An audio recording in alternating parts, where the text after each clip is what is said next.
భగత్ సింగ్ గారు ప్రతి ఒక్కరికి ఏముండాలని వాడు బైబిల్లో ఉండాలని, అందుకని చెప్పి ఆ బైబిల్ ఫాలో పాడతాం. సో ఇప్పుడు బైబిల్ కలిగి ఉండటం మాత్రమే కాదు, ఏం చేయాలి మనం? బైబిల్ చదవాలా. బైబిల్ ఏం చేయాలి? చదవాలా. బైబిల్ చదవకపోతే ఏమవుతుంది గమనించండి. దాన్ని గ్రంథ వాగ్దానాలని మనకేం అర్థం కావు, గమనించండి. సో ఇప్పుడు విషయం భారం ఉంది ఏంటంటే, రోజు బైబిల్ చదవడం అనేది ఒక చక్కటి అలవాటు, అంతేకాదు ప్రభు మనతో సహవాసం చేయడానికి కావాల్సిన ఏర్పాటు కూడా. కాబట్టి ఎవరు కూడా దాన్ని పోగొట్టుకోండి. నువ్వు ఎంత కష్టమైనా, అంటే ఎన్ని పనులైనా ఉండు, మొదటి స్థానం ప్రభుత్వం ఇవ్వండి. ఇది సామాన్యమైన విషయం, మనకు తెలుసని నేను చాలాసార్లు చెప్పను. కానీ మళ్ళీ వాళ్ళు ఎందుకు చెప్పదు, చాలా మంది అలవాటు ప్రకారంగా బైబిల్ పట్టుకొని వస్తున్నాంలే కానీ చదివినట్టు కనపడట్లేదు కదా. ఇది కొంచెం బాధకరమైన విషయం. దయచేసి ఎవరు బాధపడ్డది ఎవరు. ఏం చేయాలప్పుడు మనం బైబిల్ చదువుతాం. మీకు తెలుసు లేదు, మనం కలిసి వచ్చినప్పుడు ఏం మాట్లాడుకోవాలంటే, ఈ రోజు బైబిల్ ఏం చెప్పింది, దేవుడు నాతో ఏం మాట్లాడాడు, వీటి గురించి మాట్లాడుకోవాలి. వీటి గురించి మాట్లాడుకోండి, మరి దేవుడి గురించో మనం మాట్లాడి అంత తత్వం అయితే వాస్తవాన్ని తద్వారా ఏమవుతుంది, మన సొంత తెలివితేటలు బయటకు వస్తాయి. ఆ తెలివితేటలో ఉన్న క్రూరత్వం అంతా బయటకు వచ్చింది. తెలియకుండానే దేవుడి యొక్క సన్నిధి పాడు చేయబడింది. మనమే బాధపడతాం, అయ్యో అనవసరంగా మాట్లాడామే. ఎందుకంటే అందరికి కావాల్సింది ఆయన సన్నిధే. ఆయన సన్నిధి వద్దు అన్న కూడా ఎవరు లేకుండా తెలియకే వద్దు అంటున్నారే కానీ తెలిసి ఎవరు వద్దారు. మనమేంటి తెలుసా, తెలిసినా కూడా ఏం చేద్దాం, మన సొంత తెలివితేటలు ప్రాక్టీస్ చేద్దాం. దిస్ ఇస్ సంథింగ్ మనం పాటించకూడదు. దయచేసి గుర్తుపెట్టుకోండి. రైట్, వచ్చిన చదువుదాం. పరమగీతమే 2వ అధ్యాయం, సాంగ్ ఆఫ్ సాంగ్స్ 2వ అధ్యాయం. పరమగీతమే 2వ అధ్యాయము 15 వచనం మనం అందరం కలుస్తాం. 15 వచనం మనం అందరం కలుస్తాం. 2వ అధ్యాయం 15 వచనం. పరమగీతము 2వ అధ్యాయం 15 వచనం. మన ద్రాక్ష తోటలు పూతపట్టి ఉన్నది, ద్రాక్ష తోటలు నరుకు చెక్కలను చెరుకు నక్కలను పట్టుకోండి, సహాయం చేసి గుంట నక్కలను పట్టుకోండి. మరోసారి చదువుతాం గట్టిగా మన భాగాన్ని. పరమగీతము 2వ అధ్యాయం 15 వచనం. మన ద్రాక్ష తోటలు పూతపట్టి ఉన్నది, ద్రాక్ష తోటల నుంచి చెరుకు నక్కలను పట్టుకోండి, సహాయం చేసి గుంట నక్కలను పట్టుకోండి. ప్రార్థన. ప్రేమల తండ్రి యేసుక్రీస్తు ధనికమైన నామం బట్టే ఉన్నాను ప్రభువా. ఆ నామంలో ఎడతెగని నీ సామర్థ్యాన్ని వేసుకోవాలి. ఆ నామంలో ఎడతెగని నీ పరిమళ సువాసన వేసుకోవాలి ప్రభువా. తిరిగి చదివిన భాగాన్ని విరిచి పంచిపెట్టాను. నీ దాసు నిష్ప్రయోజకుడే, నీ ప్రశ్న ఎంతో ప్రశస్తమైన వారు. ఇందులో ఉన్న సత్యాన్ని మాకు తెలియచేయాలి, మీరే అర్థవంతంగా బోధించాలి. సావత్రి మంత్రంలో నీ ప్రజలతో అంగీకరిస్తున్నాం, మమ్మల్ని అప్పచెప్పుకుంటున్నాం. శత్రువును పూర్తిగా సిగ్గుపరిచినందుకు వేసుకోవాలి. సకాలంలో మేము దీన్ని ముగించుకోవడం సాయం వందనాలు చెల్లిస్తూ యేసుక్రీస్తు శక్తిగల నామంలో ప్రార్థించి వేడుకుంటున్నాం తండ్రి, ఆమేన్. గమనించండి, ద్రాక్ష తోటలు అని చెప్పినప్పుడు మనం అర్థం చేసుకోవాల్సిన విషయం ఏంటంటే, అది దేవుని యొక్క సంఘం అని చెప్పవచ్చు. మనం ఇంతకుముందు 6వ వచనంలో చూడలేకపోయాం. 6వ వచనం పూర్తిగా, 6వ వచనం పూర్తిగా మనం చదివితే మనకు అర్థమవుతుంది వాస్తవానికి. అది చర్చ్ లైఫ్ అని. చర్చ్ లైఫ్ లో ఉన్న ఒకసారి చూద్దాం మనం దానికి. మొదటి అధ్యాయంలో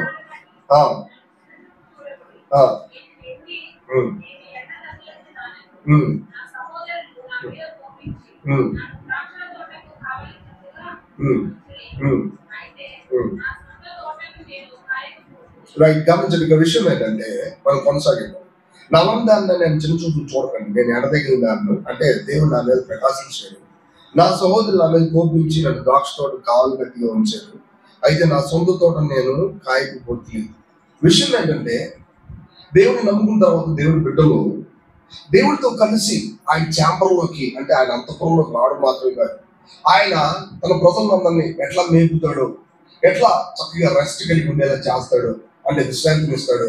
ఈ విషయాలు ప్రతి విశ్వాసి అనుభూర్వకంగా ఎరగాల, లేకపోతే సమస్య అవుతుంది. లేకపోతే ఏమవుతుందంటే, దేవుడు కొంత దూరం నేను పట్టించుకుంటాడు, ఆ తర్వాత పట్టించుకోడు అనే అవగాహన పోతాడు. నా సొంత కష్టాలు నేనే చక్కబెట్టుకోవాలి అనే సొంత తెలివితేటలు దొరుకుతాయి. మనమే దీపం వెలిగించాలా, మనమే దాన్ని కాపాడుకోవాలి అనే వైపు దొరుకుతారు. అట్లా ఉండదు. దేవుడు ఎంతో స్పష్టంగా మన జీవితంలో కావాల్సిన ప్రతిదానికి తన ప్రణాళికలు చేశాడు. అది ఈమె గమనించాలా. స్టిల్ ఇంకా మేము గమనించకపోగా ఏం చేసింది, తమ సహోదరులు ఆమె మీద ఏం చేశారంట, కోపగించుకున్నారు. దాని అర్థం ఏంటో తెలిసే, ఆమెకు చేయడానికి ధర్మశాస్త్ర సంబంధమైన చాలా పనులు ఉంటాయి. పద్ధతులు, క్రమాలు, కార్యాలు, బాధ్యతలు, ఇట్లాంటివి చాలా ఉంటాయి వాస్తవానికి. ఇవన్నీ చెయ్యని చెప్తే ఆమె చెప్తే ఆమె చేసింది, ఆమె నిర్లక్ష్యం చేసింది. ఎందుకంటే చేయలేదు, ఎవరు చేయలేదు. ఆమె కాదు, ఎవరు కూడా తమ జీవితంలో పొరపాటు లేనంత రీతిలో పద్ధతులు పాటించగలరా? పాటించలేదు. క్రైస్తవ జీవితంలో మనం కొన్ని నిర్ణయాలు పెట్టుకుంటాం. నేను ఎప్పుడు చెప్పే ఉదాహరణ, ఈరోజు నేను 5 అధ్యాయాలు చదవాలని పెట్టుకున్నాం. ఉదయాన్నే 4:30 లేచి కనీసం అరగంటనే చేయాలి రావాలని అనుకున్నాం. కానీ చాలాసార్లు ఏమయ్యాం? తప్పిపోయాం కదా. కానీ విషయం ఏంటి? చేయొద్దనా, చదవద్దనా? కాదు కాదు. వీటన్నిటినీ నువ్వు కృప మీద ఆధారపడాలని అసలు విషయం. కానీ కృప అనేది నీకు తెలియాలంటే నీ ఓటం అంటే ఏంటో కూడా నీకు తెలియాలి. నీ సహోదరులు నీకు పెట్టిన బాధ్యతలు, పద్ధతులు ఇవన్నీ కూడా నువ్వు అసలు చేయలేవు. దాని అర్థం ఏంటి? సహోదరులు ఏం చెప్పి నేను చేయలేను, నేను తెలుసుకోగలను, నేను చేయలేని చెప్పడమా? సగంలో ఎవరైనా నేను చెప్పారనుకోండి, నేను చేయలేను, మీకు తెలుసు కదా, నేను చేయలేను, మీరు చేసుకోండి. అది కాదు ఇక్కడ విషయం మన మీద కోపగించుకున్నారు అనే పదానికి అర్థం ఏంటంటే, నాలో ఉన్నటువంటి సామర్థ్యం లేని తనం వాళ్ళు నా మీద కోప్పడేలా చేసింది. అది నాకు అర్థమైంది. యాక్చువల్గా ఏమర్థమైంది? నాకు సామర్థ్యం లేదు అని సంగతి నాకు అర్థమైంది. నాకు అర్థమైనప్పుడు వాళ్ళు నా మీద కోప్పడడం అంత మంచిదే కావచ్చు, కానీ వాళ్ళ మీద నేనేం ఫిర్యాదు చేయలేను. గమనించి వాళ్ళ మీద నేనేమి ఫిర్యాదు. గమనించండి, యోసేపు తన గురించి రాయబడింది.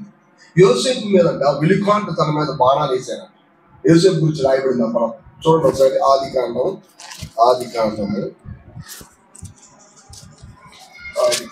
నాకు తెలిసి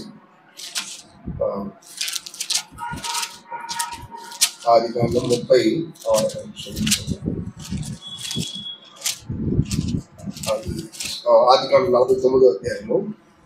ఆదికాండం 49వ అధ్యాయము 22, 23 వచ్చిన.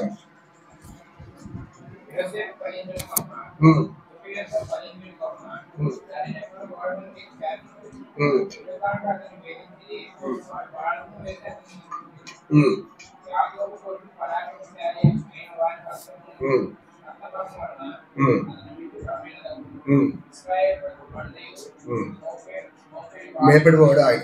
విషయం ఏంటంటే, యోసేపు తన అన్నలు వాస్తవానికి ఆయన మీద బాణాలు వేసాడు. గమనించండి, తన అన్నలు అతని మీద అధికారం జలాయించాడు, ప్రభుత్వాన్ని స్థాపించాడు. కానీ అతను బాధపడ్డాడే కానీ అన్నల మీద ఫిర్యాదు చేయలేదు. గమనించండి, విషయం అంతా ఇదే. మనం చాలాసార్లు మనకి ఎవరైతే పని చెప్తారో, లేదంటే ఎవరైతే బాధ్యత కలిగి ఉండేలా ఉండమని చెప్తారో వాళ్ళు కోపం తెప్పిస్తాం తెలియకుండా. కానీ వాస్తవానికి మనకు అర్థం అవ్వాలా, మనం చేయలేము. ఎవరి మీద ఆధారపడాలా? అతను ఆమెకు తెలియాలా. అందుకని కింద వచ్చిన చదువుతాం. కింద వచ్చినది పరమగీతము 1వ అధ్యాయము 7వ వచనమా?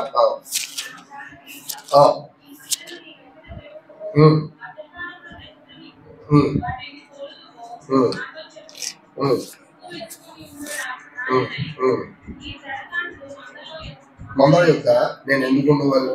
ఇది చూడు, ఈమె ఏమడుగుతుందంటే, నీ మందని ఎచ్చడం చెప్తావు, ఒక మాట మధ్యాహ్నం నచ్చడం నీడకి వాటిని తోలుదు నాతో చెప్పు.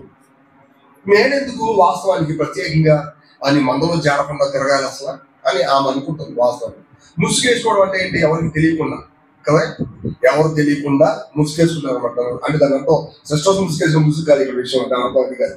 ఇక్కడ విషయం ఏంటంటే, ముసుగేసుకోవడం అంటే తను ఒంటరిగా ఒక మాటలో ఎందుకు నేను అన్న తిరగాలి, నా కోసం నువ్వు ఏం ఏర్పాటు చేయలేదా అన్నట్టు వాస్తవానికి ఆమె అడిగేది. ఇక్కడ విషయం ఏంటంటే, ఆమె కావాల్సినంత ఒకటే, తినడం, రెస్ట్ గా ఉన్నాం. ఈ రెండే. గమనించండి, క్రైస్తవ జీవితం ఎప్పుడు ఈ రెండింటిని ఎతికిద్దని మనం మర్చిపోకూడదు. ఫుడ్ ఎడతగిన ఫుడ్ తింటాం, రెండోది విశ్రాంతిగా ఉండడం. ఈ రెండు తెలియకుండా పనిచేసేస్తానని ఎవరైనా అనుకోండి, ఎందుకు పనికిరాడు, శత్రువుకి ఎరైపోతాడు అంతే. గమనించండి, నువ్వు ఏం తినాలో అది నీకు తెలియకుండా, ఎంత రెస్ట్ గా ఉండాలో అది నీకు తెలియకపోతే నువ్వు ప్రభు కోసం ఏం పని చేయలేవు. గమనించండి, అది అసాధ్యమైన సంగతి అవుతుంది. మొట్టమొదటి కావాల్సింది ఈ రెండే. ఆయన నువ్వు ఆమె ఏమని తెలుసు. అందుకని ఆమె నువ్వు నన్ను ఎట్ట పోషిస్తావో, నీ మందని ఎట్ట నువ్వు మధ్యాహ్నం కూడా వాళ్ళు రెస్ట్ గా ఉంచుతావు అది నాకు తెలియజేయదు. వెంట వచ్చి చూడండి కిందది దారిమణి 8వ వచనం.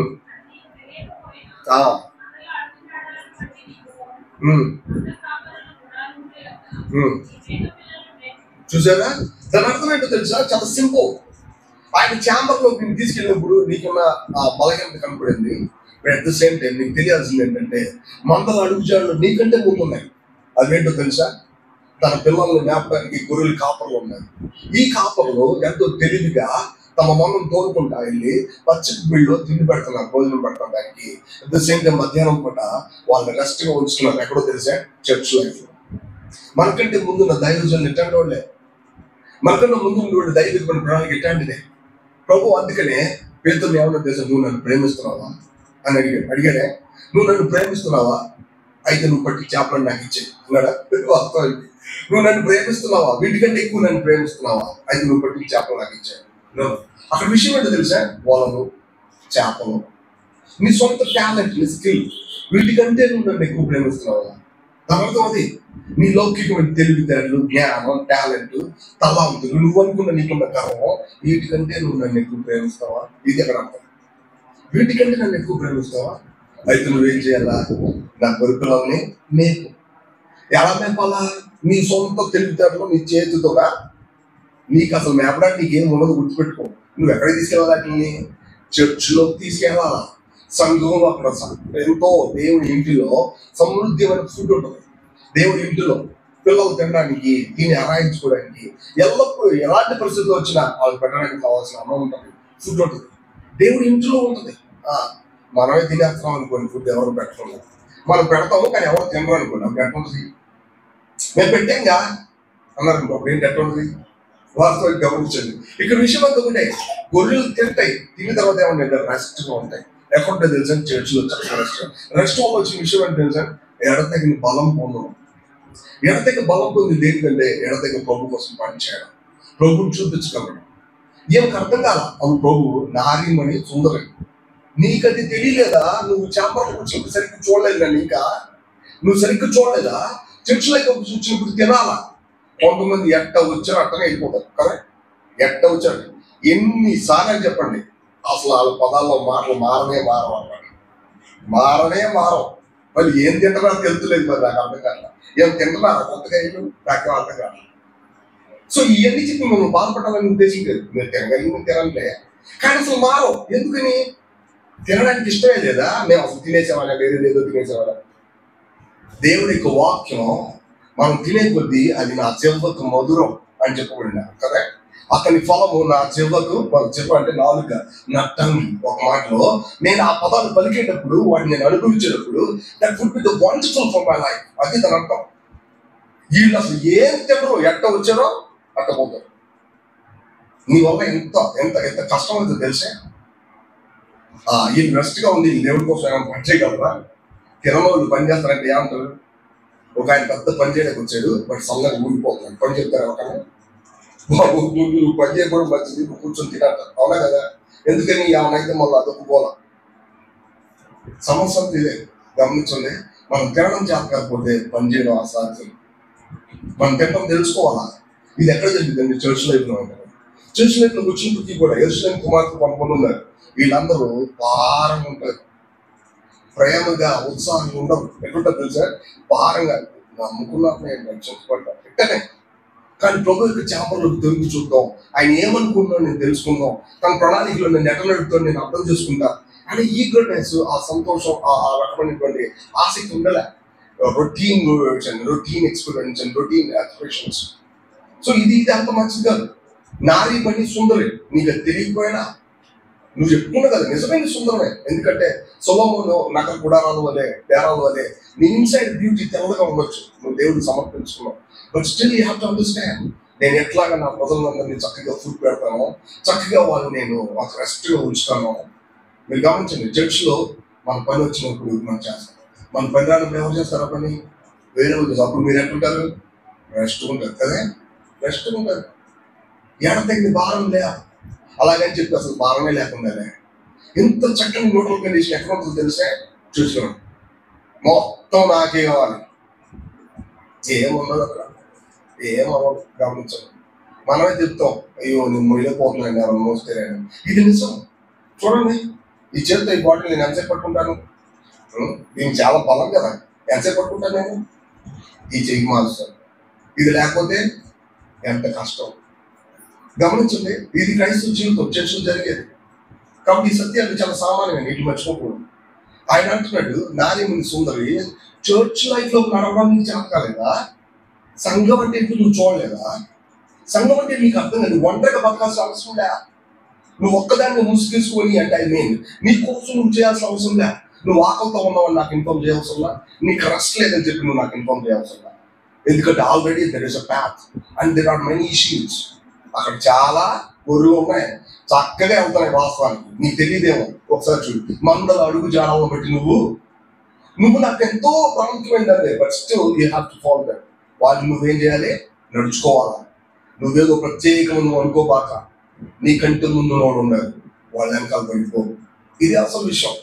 సో ఇప్పుడు విషయం ఏంటంటే, ద్రాక్ష తోటల దగ్గరికి వెళ్దాం. గమనించండి, చాలా విషయాలు ఉన్నాయి, మనం భారం అవుతుంది కాదు. గమనించండి, 15వ వచనం దగ్గరికి వెళ్దాం సార్.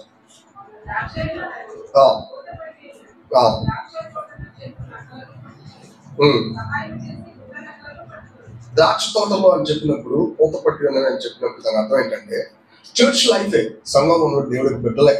కానీ వీళ్ళు ఎల్లప్పుడూ ఒక ప్రాసెస్ కూడా వెళ్తూ ఉంటారు. ఒక ప్రాసెస్ అంటే ఒక పద్ధతి కూడా వెళ్తారు. ఆ పద్ధతి ఏంటో తెలుసా? వాళ్ళు తిరిగి జన్మించిన తర్వాత, ప్రభు యొక్క రక్తంలో తమ పాపాలు కడుకున్న తర్వాత కూడా ప్రభుతో సహవాసం చేసేటప్పుడు వాళ్ళు ఎలా ఉంటారు తెలుసా? ప్రభువు ఫలించినట్టు వీళ్ళు కూడా ఏమవుతారు? ఫలిస్తూ ఉంటారు. యాక్చువల్గా ప్రభు ఎలాగా తన నీతి కార్యాలు బయటపెట్టగలిగాడు, అలాగే వీళ్ళు కూడా బయటపెడతా ఉంటారు నీతి కార్యాలు. ఆ నీతి కార్యాలు బయటపెట్టడానికి వీళ్ళు తమ స్వయాన్ని సులువు వేసుకుంటూ పునరుద్ధానం శక్తి వల్ల కలిగిన ఫలాన్ని చూపించడానికి సిద్ధంగా ఉంటారు. ఇప్పుడు ఎలా ఉంటారు వాళ్ళు? పునరుద్ధానం వల్ల కలిగిన ఫలం. చాలాసార్లు మంచి పనులు చేయాలి అనగానే మనమే మన సొంత బలంలోంచి తీసుకొచ్చిన పనులు తీసుకొస్తే కొన్ని రోజులకే మేము ఎంత చేసినా వీళ్ళు ఎంతే అనే మాట వచ్చేసింది కదా. ఎందుకంటే అది ఎక్కడి నుంచి వచ్చింది? మనలోంచి వచ్చింది వాస్తవానికి. అదే ప్రభు దగ్గర నుంచి వచ్చింది అనుకోండి, మనం ఆ మాట చెప్పలేం. ఏమంటాం తెలుసా? ప్రభు సాయం చేశాడు, బట్ కానీ వాళ్ళు పెట్టుకోలేదు, ఎట్లా మాట్లాడతాం. కానీ అంత కాకుండా మనలోంచి ఏదైనా బయటకు వచ్చింది అనుకోండి, మనలోంచి వచ్చిందని చూసి మనకు కొద్దిసేపు తర్వాత ఎట్లా ఉంటుందంటే, ఇది నాది అని ఫీల్ వచ్చేసింది. గమనించండి, ఇట్లా ఫీల్ వచ్చేసినప్పుడు అది నిజంగా ద్రాక్ష తోట ఫలింపుకు వచ్చినట్టు కాదు.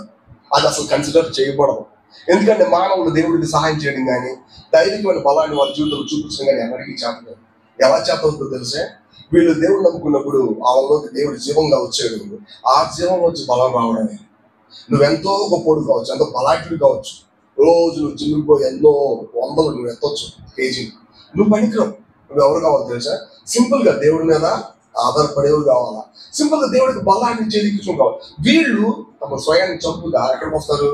ఫలాన్ని తీసుకొచ్చారు. ఈ లోపల జరిగేది ఏంటో తెలుసా? చూడండి, ఈ లోపల 13వ వచనం ఒకసారి చదువుదాం. 13.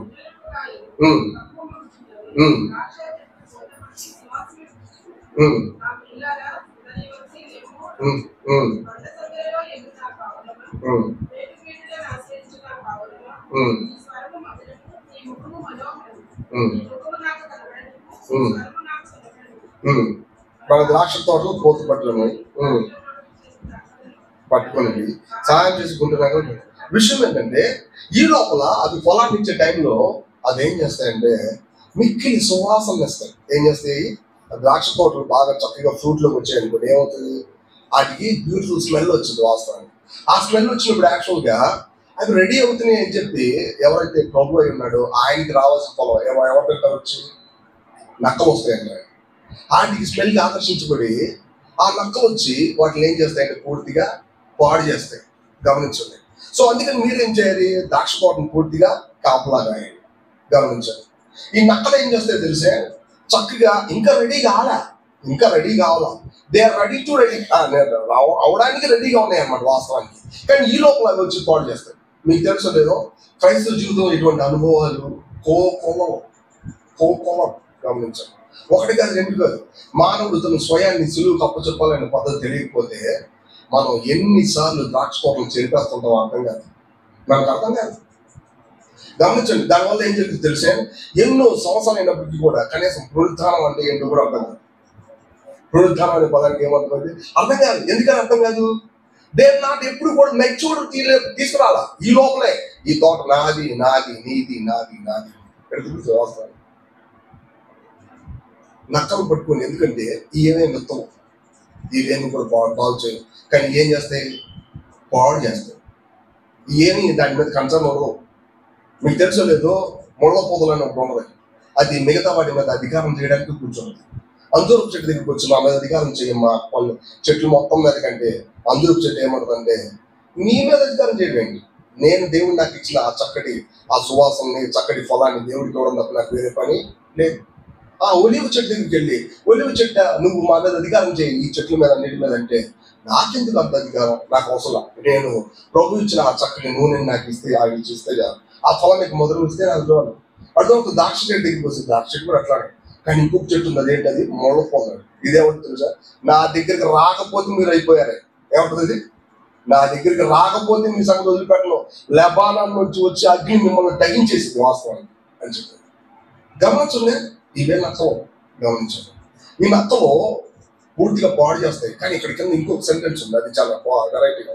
చూడండి, ద్రాక్షతో నక్కలు పట్టుకోండి, సహాయం చేసి గుంట నక్కలు. గుంట నక్కలు అంటే ఏంటి తెలుసా వాస్తవానికి, అవి చిన్న చిన్నగా ఉంటాయి నక్కలు. ఇవి కనపడకుండా చిన్న చిన్న రెవల్యూషన్స్ అంటారు. ఎట్లంటే స్వయం యొక్క చిన్న చిన్న రెవల్యూషన్.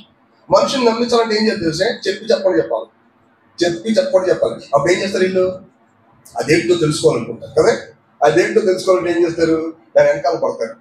మీకు తెలుసలేదు, మానవుడు తన స్వయాన్ని ఎంతో తెలివిగా ప్రజెంట్ చేస్తారు. గమనించండి, ఇట్లా ప్రజెంట్ చేసేటప్పుడు ఏ విషయం పాడవుతుందో తెలిసే, రెడీగా అవుతున్నటువంటి దేవుడి బిడ్డల యొక్క ఆత్మ సంబంధ జీవితం కొలాప్స్ అవుతుంది.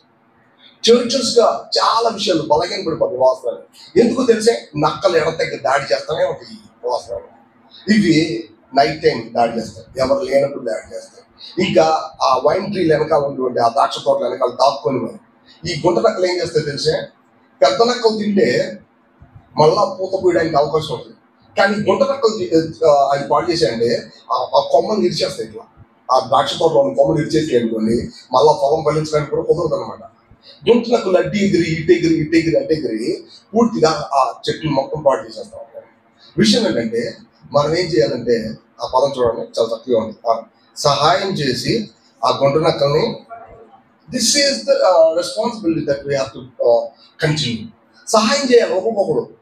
ఈ నక్క ఇటు పట్టుకుని లోపల ఇటు వెళ్తుంది, ఇటు వెళ్తుంది, ఇటు పట్టుకుని లోపల ఇటు వెళ్తుంది. ఇట్లా వెళ్ళేటప్పుడు రెండు పక్కల ఎవరు ఉండాలి, వీళ్ళు ఉన్నారు. రెండు పక్కలు ఉండేనే అది పట్టుకోలేరు అన్నమాట. లేకపోతే ఈ లోపల అటు దూకి ఏం చేసి మొత్తం నాశనం చేసి. మీరు ఎవరనుకున్నారు వాస్తవానికి, మీకు తెలుసో లేదో, బైబిల్ చాలా క్లీన్ గా మాట్లాడుతుంది. ఒకసారి చూడండి, ఫిలిప్పీయులకు రాసిన పత్రిక 3వ అధ్యాయం 2వ వచనం. ఫిలిప్పీయులకు రాసిన పత్రిక 3వ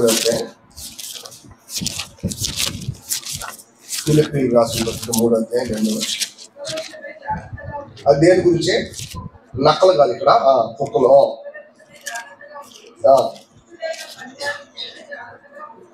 గమనించండి, కుక్కల విషయమే జాగ్రత్తగా ఉండండి, దుష్టులైన పనివారి విషయమే జాగ్రత్తగా ఉండండి, ఈ చేతను ఆచరించే వారి విషయమే జాగ్రత్తగా ఉంది. యాక్చువల్గా ఇక్కడ కాంటెక్స్ట్ లో కుక్కలు అని చెప్పినప్పుడు ప్రభువు లేదా పౌలు ఫిలిస్తీన్ రాసిన పత్రిక ఫలించే పత్రిక.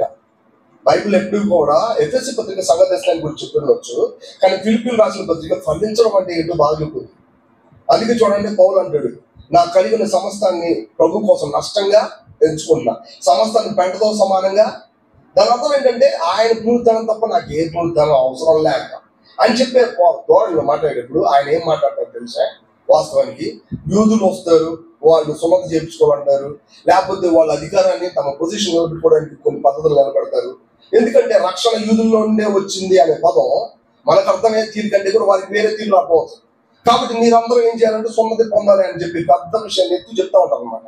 వీళ్ళందరూ కూడా తెలిసే సత్యాన్ని సరిగ్గా తెలుసుకోలేని వాళ్ళు, అట్ ద సేమ్ టైం స్వయాన్ని చంపుకోలేము, తమ పొజిషన్ వదిలిపెట్టుకోవడానికి ఇష్టపడాలని వాడు. వీళ్ళని ఏమన్నాడు పౌలు, దొంగ యూదులు అని కూడా పిల్లల ఏమని పిలిచాడు, కుక్కలని పిలిచాడు. నిజానికి కుక్క అపవిత్రమైంది యూదుల మధ్యలో. యూదులు ఎవరైనా ఆ మాట అంటానికి లేనేలే. కానీ ఒక యూదుడే ఈయన కూడా, ఈయన ఒక తప్పుడు యూదుల్ని ఆయన ఏమని పిలుస్తున్నాడు, కుక్కలని పిలిచాడు. ఇది ఎంత దారుణం అన్నమాట. ఎందుకో తెలుసా, వాళ్ళు అట్టటోనే, వాళ్ళు ఎంతసేపు ఏం చేస్తూ గొడవలు పెట్టడానికి రెడీగా ఉన్నారు అనమాట. దీని ఆల్వేస్ రెడీ. కుక్కలు మనకు తెలుసు, వాళ్ళ పెద్ద సత్యం ఉంటుంది. కొత్త కుక్కలు మన వీధిలోకి అది రానే అవ్వదు, వచ్చిందా అసలు ఇది ఎందుకు దాంతో పోటాడుతున్నా కూడా దీనికి తెలియదు వాస్తవానికి. ఇది ఏం చేసి తెలిసి దాని మీద పడిపోతుంది తెలియదు కదా. ఇది కుక్కల యొక్క స్వభావం. మనం కనుక కుక్కలు విశ్వాసం కలిగి అంటే కనుక పొరపాటు చేసినట్టే గుర్తుపెట్టుకోవాలి. బైబిల్ ఎప్పుడు కుక్కలకి విశ్వాసం దేవుడి యొక్క ప్రజలకు ఉంటుంది. విశ్వాసం కర్త ఆయన మనలో విశ్వాసాన్ని కలిగిస్తాడు. మనం ఎంతో సామాన్యంగా లౌకికమైన విషయాలు ఫాలో అవడానికి గమనించండి. ఈ కుక్కలు ఎల్లప్పుడు గొడవ పెడతాయి. గమనించండి, ఈ గొడవ పెట్టే కుక్కలు ఎందుకు మనం కుక్కలను పిలిచాడంటే, చూడండి ఆ పదం చాలా క్లీన్ గా ఉంటుంది. ఫిలిప్పీయులకు రాసిన పత్రిక 3వ అధ్యాయం, ఫిలిప్పీయులకు రాసిన 3వ అధ్యాయం 17వ వచనం చూడండి. సహోదరులారా, మీరు నన్ను పోలు నడుచుకోండి. ఆ, ఆ, ఆ, ఆ.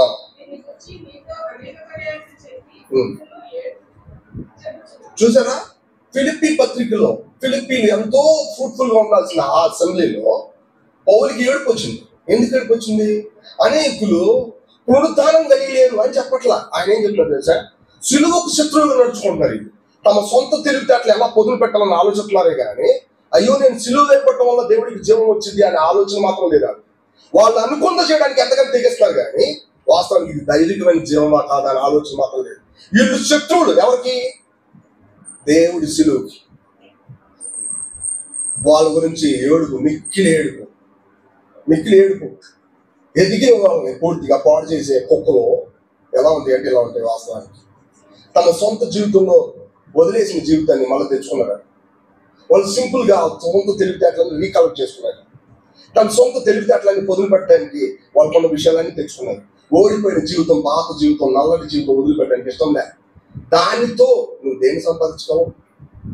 దాంతో దేవుడికి రాజ్యానికి వెళ్తారు. ఎవరికైనా ఇదే పద్ధతి. పక్క సింక్ అయినా, వాచ్మెన్కి అయినా, మనకైనా, ఎవరికైనా కదా.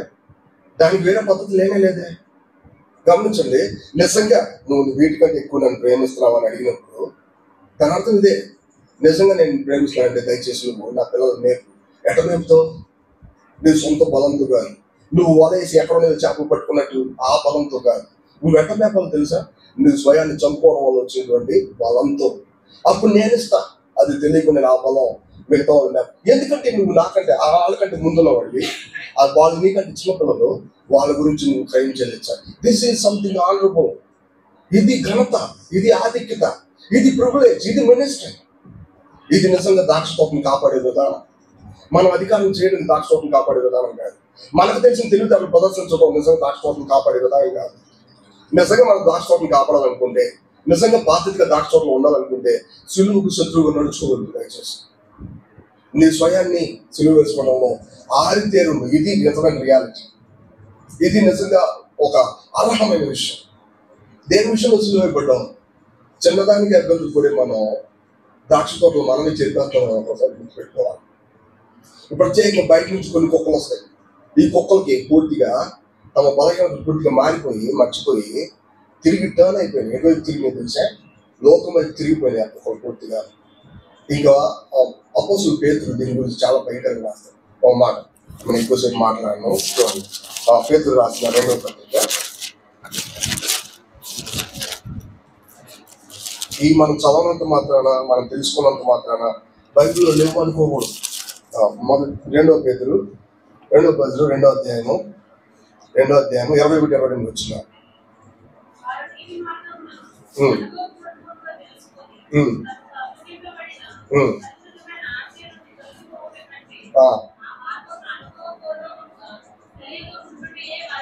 చూడండి, ఇక్కడ అపోస్తులు ఏం చెప్తున్నాడు?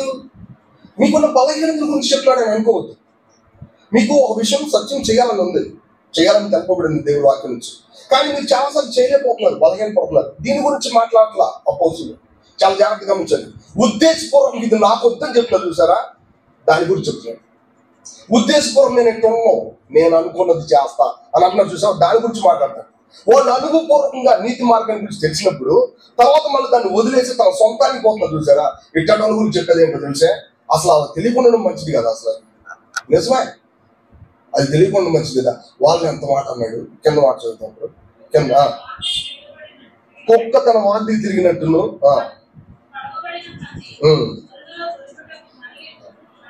మళ్ళినట్టును అది నిజమైన సామెత చెప్తున్నది సంభవించను.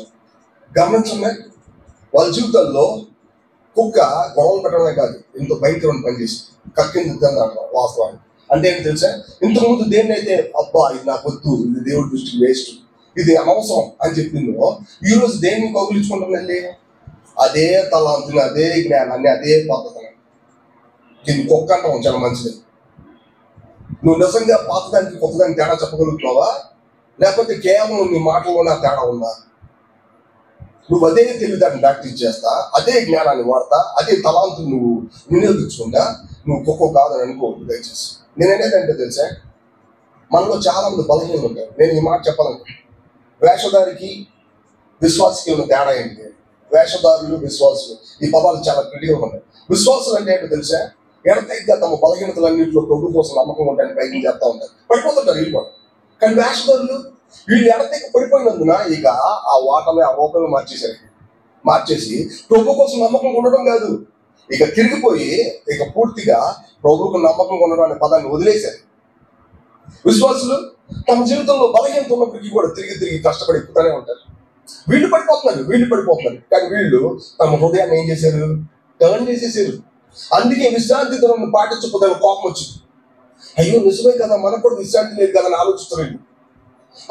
విశ్రాంతి దినం పాటించకపోతే మన పొజిషన్ పోతుంది. అందుకని చెప్పి విశ్రాంతి దినాన్ని పాటించాలి. ఆ క్రమం వీళ్ళు పాటిస్తున్నారు కొని, వీళ్ళు పాటించరు. కానీ అందరి మీద విశ్రాంతి దినం పాటించాలని మాత్రం గట్టిగా చెప్తారు. వాస్తవం విశ్వాసి తన బలహీనత కలిగి ఉంటాడు, విశ్రాంతి దినాన్ని పాటించదు. కానీ పడిపోతున్నాం. మన నిజమైన విశ్రాంతి ఎవరు? మన ప్రభు అయినా.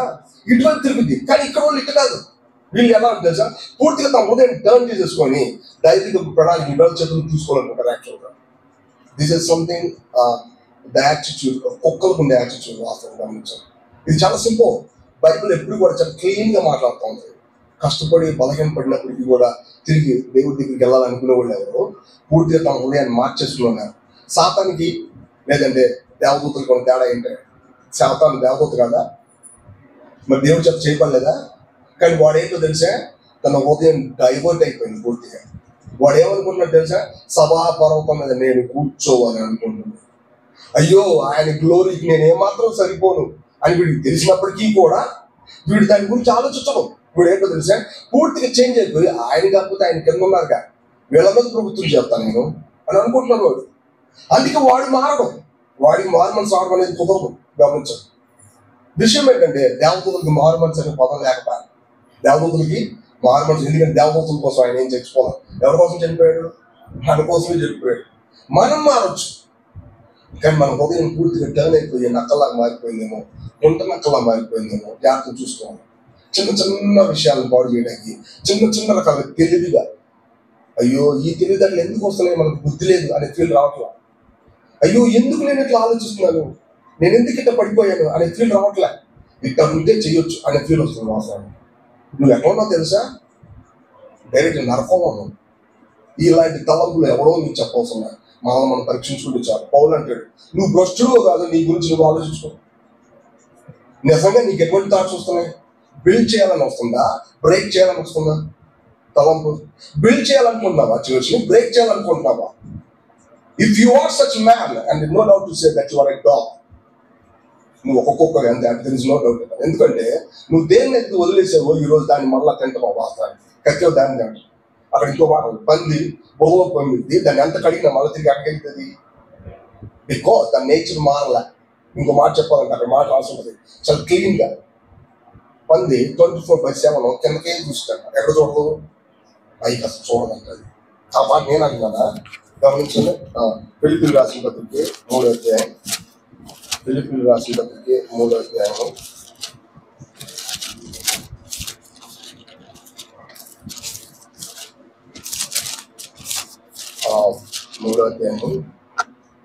19వ వచనం చదువుతాను.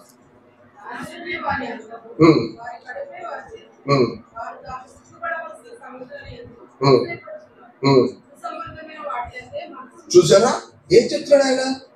భూ సంబంధమైన వాటి ఎందుకు మనం చూస్తున్నాడు. ఒక్క అరసకం చాలు మన కళ్ళు మూసుకోవడానికి కదా. మనం ఏ పార్టీ వాళ్ళం? అంతలో కనబడి అంతలో మాయమయ్యే ఆవిరి వాళ్ళకి కాదా?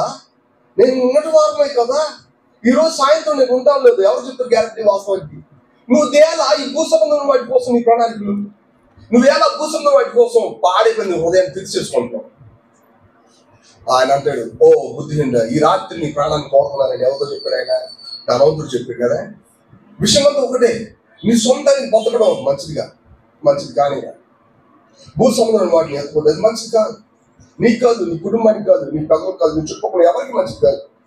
ఎందుకో తెలుసా? ఒక్కసారి మనల్ని దేవుడు సాల్ట్గా చేశాడు, ఉప్పుగా చేశాడు. కానీ ఈ ఉప్పు నిస్సారం అయిపోయింది. ఇప్పుడు దేనికి పనికొచ్చింది? అది తొక్కబడడానికి పనికొచ్చింది.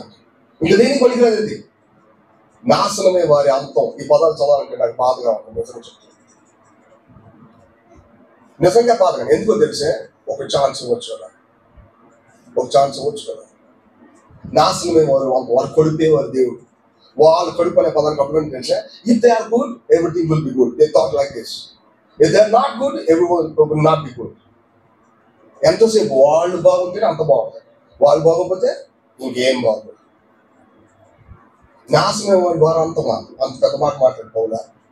నిజమే, వీళ్ళ వల్ల వచ్చిన నష్టమేంటి తెలుసా? ద్రాక్ష తోటలు పూర్తిగా పాడైనాయి.